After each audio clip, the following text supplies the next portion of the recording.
Via the neuronal connections through the spinal cord and phrenic and intercostal nerves, respectively, the feedback circuit begins. Okay? So the inspiratory center and the two other neural center relax these muscles and allow for passive expiration.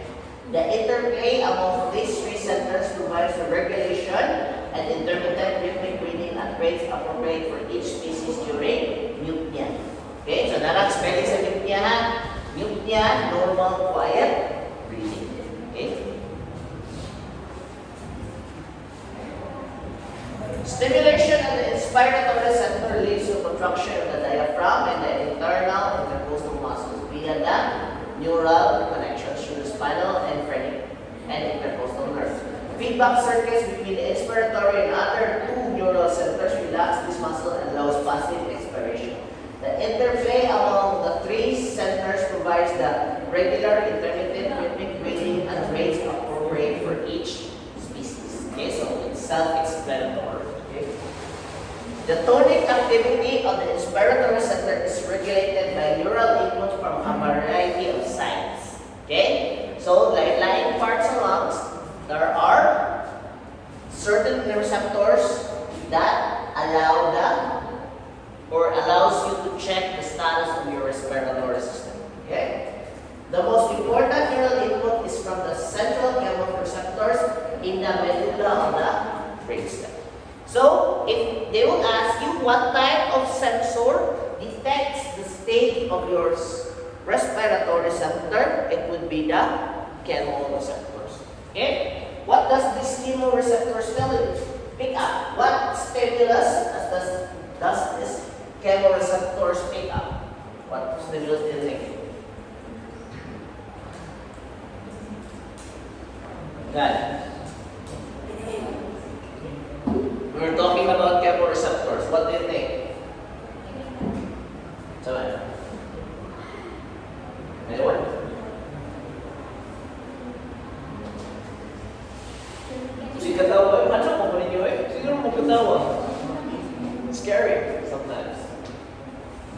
one.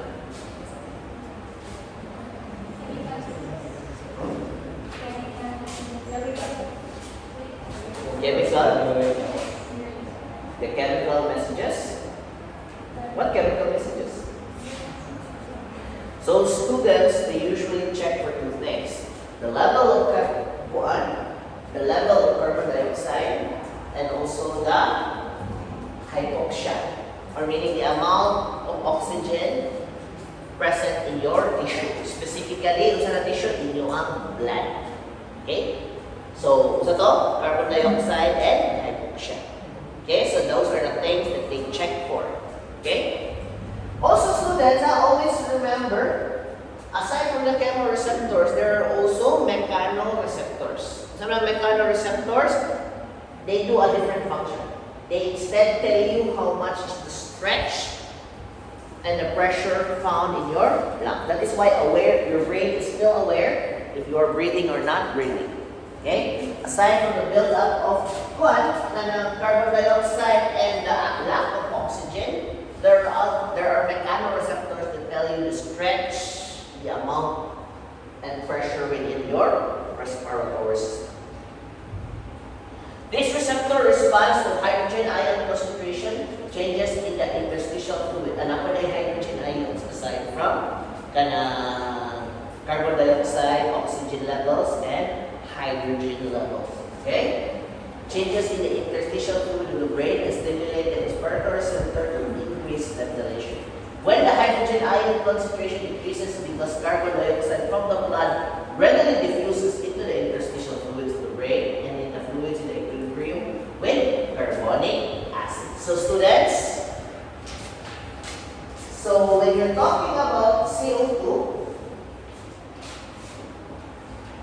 diba, they can be detected by chemoreceptors, right? But students, always remember na, where can you find these chemoreceptors?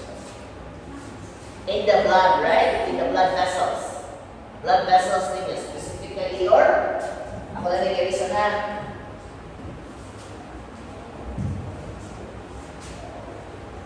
So they find the blood vessels. The receptors are found in your aorta, right? Aorta, right? In your aorta, what's the nasa aorta? Blood, right? So blood. But you know that the chemoreceptors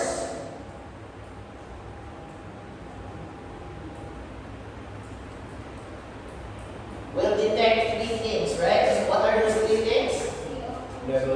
CO2, oxygen levels, and of course, very important, hydrogen levels. So students, ang problema with earning sa carbon dioxide levels is that it is in the blood vessel.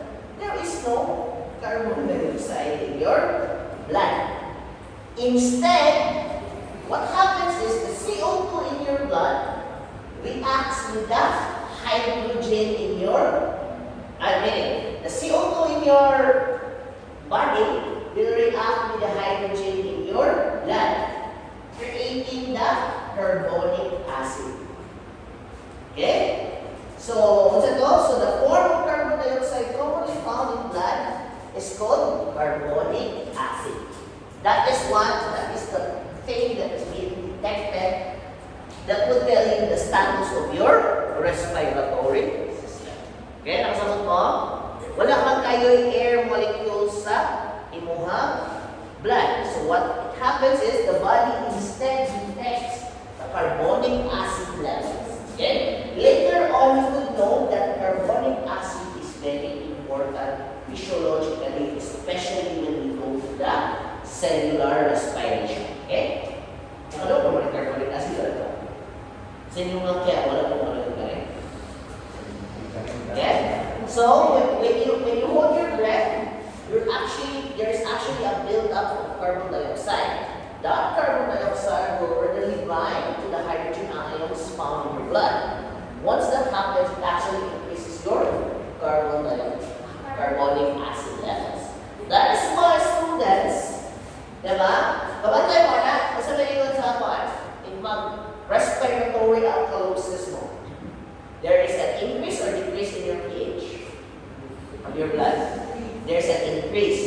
That is why you're allowed,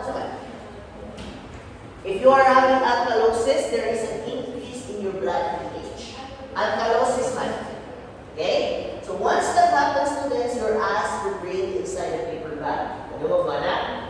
Kita mo na, bisan di ba? Ano mga sports event? Nga naman daw, naman? Ano naman? Because you're trying to retain your carbon dioxide. You're trying, once you retain your carbon dioxide, because you keep breathing inside the paper bag, once you retain your carbon dioxide, it will bind to the hydrogen. And carbonic acid is acidic. It's acidic.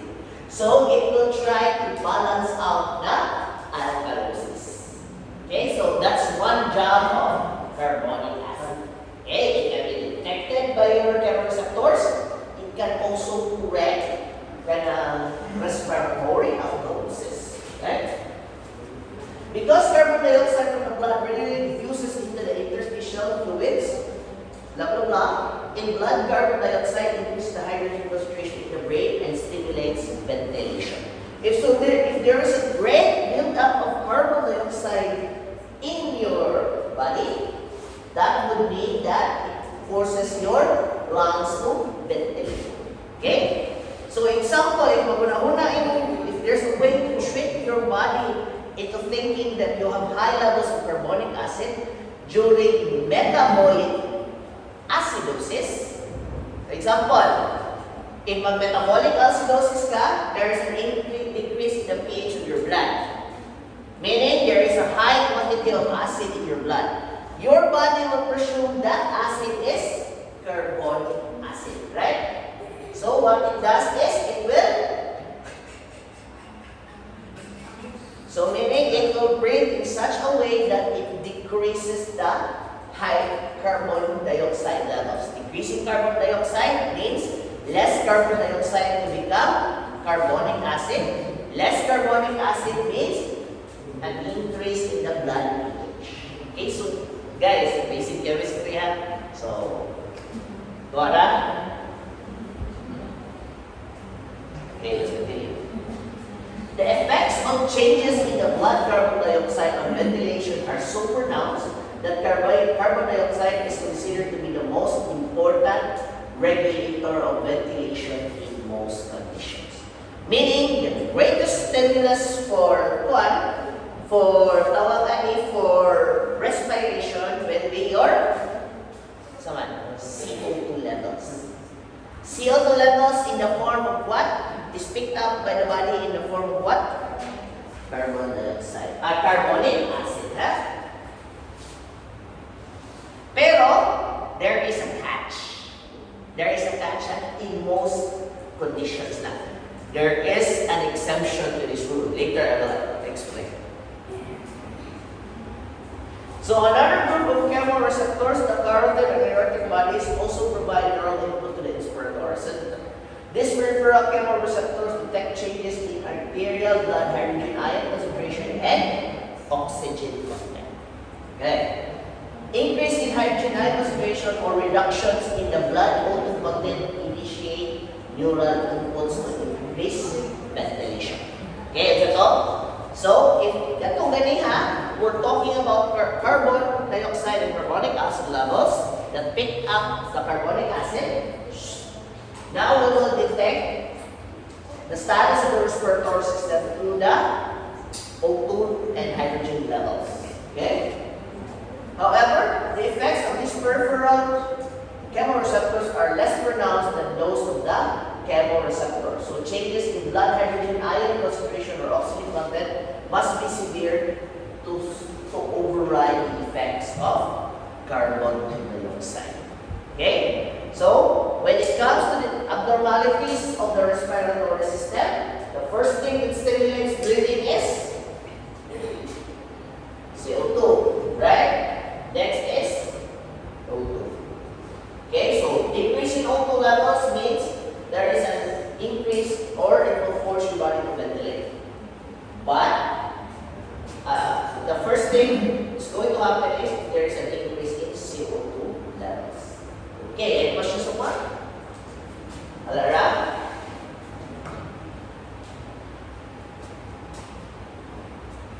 Further regulation of the expiratory center and breathing rhythmically is the reflex arc involving the stretch receptors on the parenchyma. Okay? So aside from the chemical side, there is also a mechanical side of the respiratory system that detect the stretch levels of the lungs. Okay? Did you follow so far? Follow Ramon? Okay, Ramon? Okay? So also to, when it comes to chemical stimulation, what picks up the what? Chemoreceptors. The chemoreceptors will first pick up what? CO2 in the form of what? Carbonic acid. And that is the most potent. Okay? Also, if carbonic acid fails, if there's a build-up of or decreased concentration of what? Hypoxia, that could also lead to stimulation of breathing. Okay.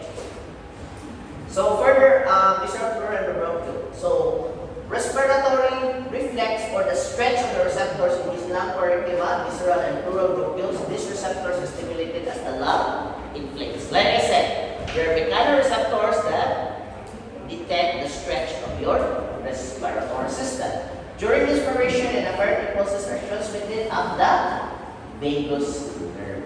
So when we're talking about chemoreceptors, what's that on the nerve? Phrenic. When we're talking about the stretch, the mechanoreceptors, we're talking about vagus nerve or vagal stimulation. Okay?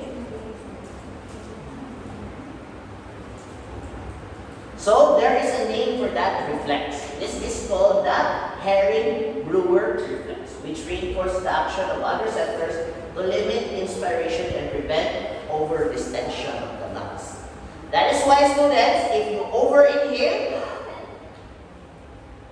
your body is able to detect the stretching of your lungs. And when that happens, there is stimulation of your what nerve?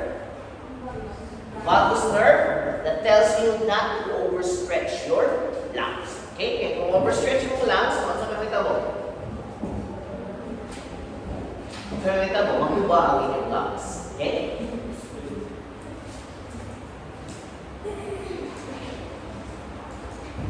So respiration is regulated to meet the metabolic demands for delivery of oxygen and removal of carbon dioxide. Like I said, the role of respiratory system is to maintain gas exchange. There should be proper introduction, there should be proper oxygen levels together with proper elimination of carbon dioxide. You follow? So during its daily activity, an animal varies its level of activity and can breathe air on varying composition and impurity. To allow the respiratory system to respond to these changes, challenges, control mechanisms, monitor. So that is also called your hypoxic or breathing dry. Meaning, depending on the situation, your respiratory system will adjust accordingly to these problems. Okay? Factors, chemical composition of the blood, the effort being exerted by the respiratory muscles in the lungs, and the presence of foreign materials in the respiratory tract. We all know that these things will elicit a response. And the response elicited happens because it has to do two things. Maintain the elimination of this and maintain the levels of this. Okay, so CO2 levels should be maintained. Too much, eliminate. Too little, you can retain some. But O2 levels should also be maintained. Okay? So the chemical composition of the blood. So, chemical receptors. The efforts being one, isa kayo mag-pick up sa stretching. Mechanoreceptors. That send signals to what nerve? The vagus nerve. And the presence of foreign bodies. Okay, so kinsa ba yung pick up ng mga foreign bodies? Kinsa ba na organ? Lungs. Your lungs does not do this. It is your is actually your trachea. If something bypasses the trachea, that is where you get your resonator reflex. That is where you get your gag reflex. Gag reflex ninyo, di ba? That is why after anesthetization, you should not allow the animal to eat because you have to make sure that the animal's gag reflex has returned. If wala pa rin na siya gag reflex, ay na siya makana because the lungs will be vulnerable to aspiration pneumonia. Okay? So kabanda mana katukan mo. Kana, that's actually your gag reflex. Okay?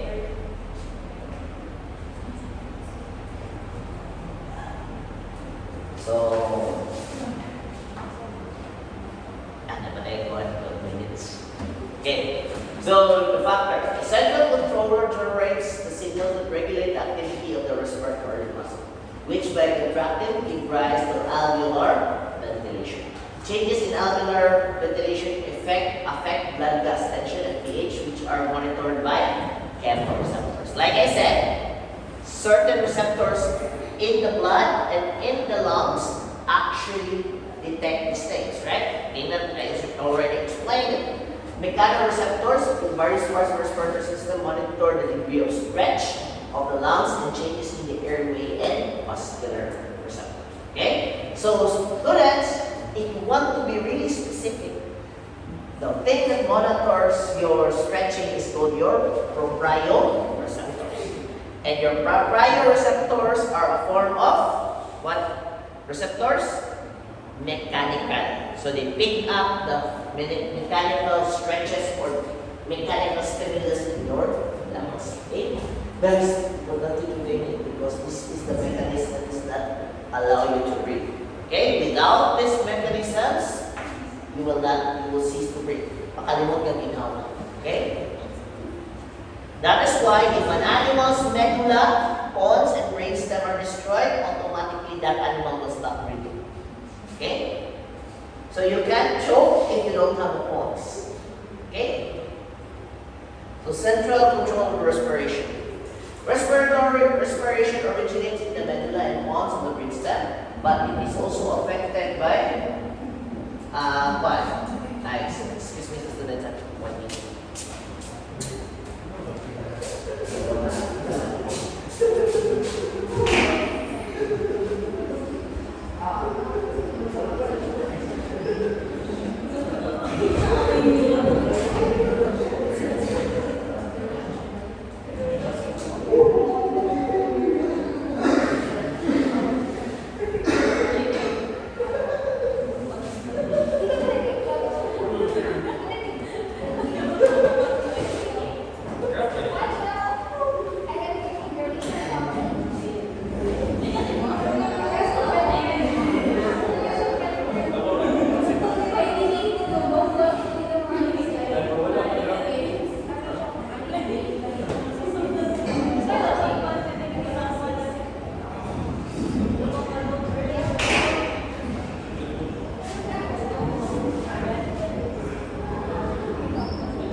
Sorry about that. So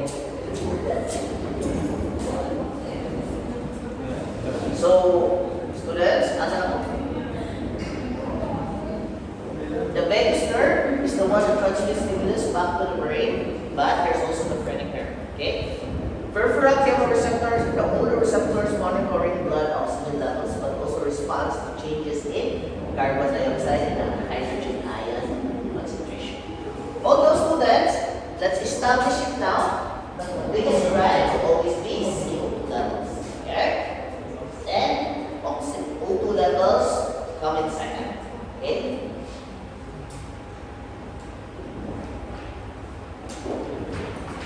Pero students, always remember, I think last time na slide niya. Okay? Actually, students, they somewhat if their CO2 receptors are working, the autoreceptors are not working. Okay? They are just categorized in such a way that which stimulus has the strongest response to inhale and exhale or to respire. Okay? So, peripheral chemoreceptors receptors include the carotid innervating bodies, and their removal eliminates the respiratory response to hypoxia. So meaning if you were to remove an animal's chemoreceptors in their carotid and in their blood, meaning regardless of oxygen levels, that animal will already refuse to breathe. Hindi na siya maginawa. Meaning you remove the stimulus for O2 levels. Okay. The response to CO2 and pH persists because these are also detectable by central chemoreceptors. The carotid bodies are located close to the bifurcation in the internal and carotid quad. So it's more on anatomy na lang ha. Then nakaya ko discuss na. Okay? The aortic bodies are supplied by the vagus nerve and the carotid bodies are supplied by the branch of the glosopharyngeal nerve. So it's more specific. But let's just keep it vagus. Okay? Fibers within the nerve supplying the peripheral chemoreceptors are primarily brainstem afferents with a few parasympathetic and sympathetic efferent fibers to the blood vessels. Carotid bodies are small nodular structures with extremely high blood flow per gram. The high blood flow to metabolism ratio allows carotid bodies to obtain their oxygen needs from dissolved oxygen. That is why carotid bodies are very sensitive to oxygen because they can only get oxygen through diffusion. Okay? So if that carotid body does not get enough dissolved oxygen, it would send signals to the brain to get or to breathe harder. Okay? That is the role of the peripheral chemoreceptors. Okay, so okay. Last na lang din. Last. Last. Sorry, number. Sige, number. Ascent to high altitude is accompanied by increase in inspired oxygen tension and consequently by hypoxemia, which leads to increase in ventilation. So, kabaw naman mo na, right? That what? That the increase in altitude means hypoxia. Because, ano gani? The lower the pressure, the lower the concentration of oxygen. Okay, meaning the air is thinner in terms of oxygen. Okay? Once that happens, students, bumaba na siya. Hypoxic drive na. Okay? Okay. So, by the way, students ba? Dali ko ituturo sa inyo ha. What is the chemical drive for breathing? Levels of CO2 and oxygen. Okay. So there is something called the hypoxic drive, right? So meaning it's the one that tells your brain to breathe. When you constantly smoke, students, di ba? I-smoke ninyo. Kung saan kayo gina-inhale? Oxygen or carbon dioxide? Carbon dioxide. Okay? So, CO2 levels. So, initially, when you learn to smoke, bago ka nag-smoke, CO2 levels will increase, right? When you smoke subsequently, meaning sige ka ginhaw, kaya sige mo smoke, what happens is, there is a very negative impact that's going to happen. Your body will start ignore the CO2 in your body. So meaning, you know what? Because you're constantly exposed to CO2, meaning this drive will decrease. Meaning, yes, it can still detect the CO2, but it is not anymore the stimulus for breathing. Meaning, what does the body do?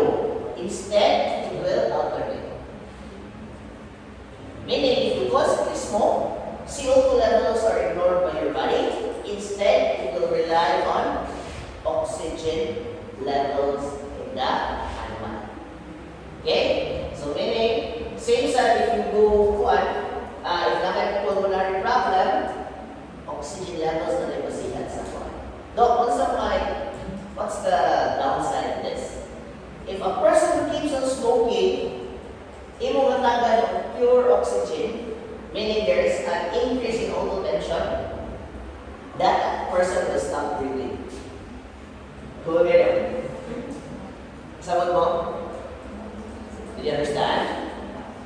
Meaning, if you keep on smoking, your body will ignore the CO2 levels, meaning your CO2 levels have no weight on your respiratory. Instead, your body will monitor oxygen levels.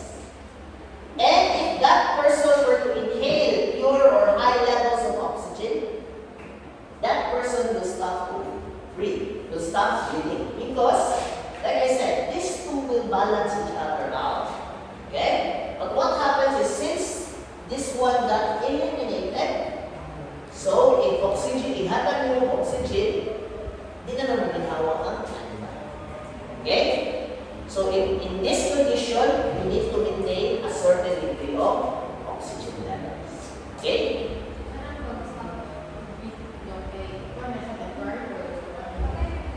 Kung maintain mo ang O2 levels, wala naman stimulation. Like I said, what happens if mabubuha ang pulse? Di ka ginawa. Since if wala na, di na makita sa pulse at imuha ang kukuhan, ganun, okay. Ganun na yung classes mo tayo. Okay, so be careful mga anak, malaki yung right. Tambot sumo. Okay? Di na kayo. Students, usa sana sa reason why?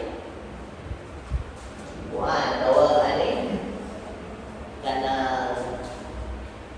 mag-ihaw daw animal, karon i-wonder mo kung sa kamuhatan. One of the methods of euthanasia is the CO2 chamber. Okay? So meaning, it gives the so much CO2 that literally makakalimot o ginawa ang animal. Okay? So ako lang sa studyhan how it actually works. Okay? But nandun sa i-discuss ang euthanasia through CO2. Okay? But the premise is, since your blood has more affinity to CO2 than oxygen, so literally, it will pick up more of the CO2 compared to the oxygen. So may tabuhan na, wala na yung oxygen mo circulate before the animal will die. Okay? So any questions? Wala na. So we'll end with ascent to altitudes and whatnot. So I will see you again. Pero saan ito kita balik sunod? Wala. January, December 19. What kasi mo ibig ko? Makita yung klase, Frank? Thursday, I will not be here, students, so I will just leave you with an activity. Oh, what do you? Yeah, I'll give it time to you. No, why kasi Bernes? Ha? Why kasi Bernes? Ako wala. Okay. Okay, so I will leave you with something like sa harap mo yung good. Okay? So, any questions?